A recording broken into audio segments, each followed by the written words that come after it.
আসসালামু আলাইকুম দর্শক, ভালো আছে। কিছু মাঝে বিবেক আছে, কিছু মানুষের বিবেক নাই। যেমন কিছু লোক ধূমপান করে লুকে চিপাতে, হিরোইন ইয়া বা ফেন্সিটা লুকে সিগারেট ধূমপান করে।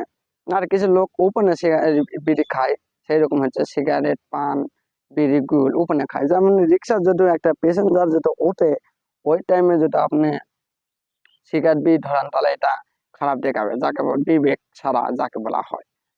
যদি একটা মেয়ে উঠছে ওই টাইমে সিগারেট বিড়ি ধরাছেন, তাহলে এটা বিবেক ছাড়া হয়ে গেল। ওই জন্য ভাইরা রিক্সা থেকে উঠলে বা প্যাসেঞ্জারে উঠলে এইরকম করবেন না। আর বিশেষ করে আর একটা বিবেক যার নাই, মনে করে পান খায় যেতে সেটি পিঠ ফেলে, এরা কেন অনেকে দেখতে পারে না, অনেকে খারাপ দেখায়, অনেকে দেখলে বমি হয়, অনেক সমস্যা হয়। ওই পান খাওয়া ভাইদের উদ্দেশ্যে বলি, পান খাবেন খান, পানে পিঠ ফেললে গোপনে জায়গা ফেলেন, নোংরা জায়গা ফেলেন না, হয়তো পানিতে ফেলেন, দেখবেন অনেকে কেউ দেখতে পারবে না। এটা হচ্ছে বিবেক। দেখে আছে যে সাথে পানে পিঠ ফেললেন, পান খালেন, এটা বিবেক সারা।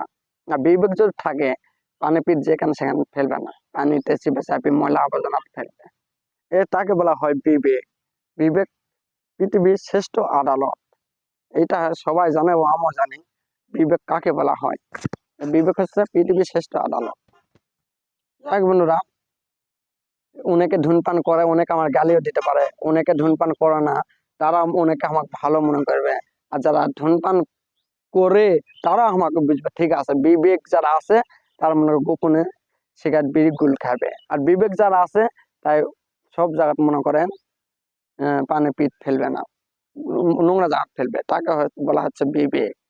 বিবেক এই জন্য দেখা আছে অনেকে গ্রামে ভাষা বলা হয়, ভাইয়ের, আমার বড় ভাই ঠেলেন, আমার বড় ভাই যদি থাকে, আমার বউ যদি মাথা কাপড় না দেওয়া হয়, এটা হাদিস অনুযায়ী অনেক গুনাহ বলা হয়, গুনাহ হয়। এটা ঠিক, আসলে মাথা কাপড় দেওয়া এখন তো সেটা নয়। এখন তো মনে করো সবাই থ্রি পিস এবং এরাই ব্যবহার বেশি করে। ভাসুর থাক আর সুর থাক, সবাই ওপনে মনে করেন চলাফেরা করে, ওপেনে চলাফেরা করে। মনে কর ভাসুর আলো না কেউ আলো তার সরমুখ নাই, ছেলে মেয়ে হচ্ছে বিবেক সারা। এইরকম অনেক কিছু মেয়ে আছে, কিন্তু নিজের মধ্যে গেলেও খারাপ লাগবে, আমার বাড়ি কথা বললেও খারাপ লাগবে। ওই জন্য কিছু লোক আছে এইরকম বিবেক সারা। ওই জন্য ভাইরা মুরব্বীকে সম্মান দিতে শিখেন, আর মুরব্বীক সালাম দিতে শিখেন, মুরব্বীক ভালোবাসা শিখেন, মুরব্বীক সম্মান দিতে শিখেন। আর ভোগরাল ভিডিওটি যদি ভালো লাগে অবশ্যই লাইক কমেন্ট শেয়ার করেন।